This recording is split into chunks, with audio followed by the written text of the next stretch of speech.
Jubiliejų švenčiantis Klaipėdos universiteto socialinių mokslų fakultetas organizavo jau 10ąją tarptautinę mokslinę konferenciją Socialiniai mokslai regionų plėtrai, įtaka ir perspektyvos, kurios metu pagrindinis dėmesys buvo nukreiptas į socialinių mokslo atskirties problemą.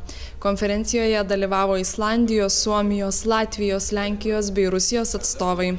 Profesorė daktarė Ligita Šimanskienė komentavo, kokiomis temomis bus diskutuojama konferencijos metu. Tiesiog bus perspektyvos iš vadybos, ekonomikos mokslų, iš regionistikos, iš socialinės geografijos perspektyvų, sociologų. Pasisakymai, visų straipsniai ir visos idėjos yra, kaip padėti žmonėms geriau gyventi, kad tos atskirties būtų mažiau. Socialinių mokslo atskirtis vyrauja ne tik mūsų šalyje, tačiau pasak konferencijos dalyvių tikslieji mokslai ir technologijos negali būti kertiniais ir visiškai funkcionuoti be socialinius procesus išmanančių žmonių.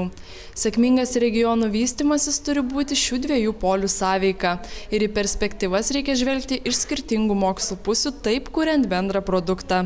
Konferencijos dalyvis iš Suomijos teigia, jog socialinių mokslų fakultetai taip pat neturėtų pamiršti, kad nevalia sustingti tik ties teorijomis ir tyrimais. The problem now with universities is that most universities say that we are research universities.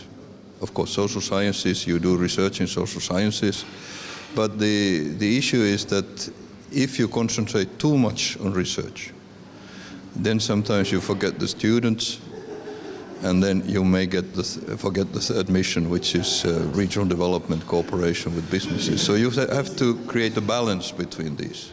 Nors socialiniai mokslai išgyvena stiprų spaudimą, tačiau reikia pabrėžti, jo konferencijos dalyviai įsitikinę, jiems tikrai nelemta išnykti. Ši mokslo kryptis tokia pati svarbi kaip ir kitos ir tik esant balansui ir supratimui tarp skirtingų mokslo krypčių mokslas gali padėti vystytis visuomeniai.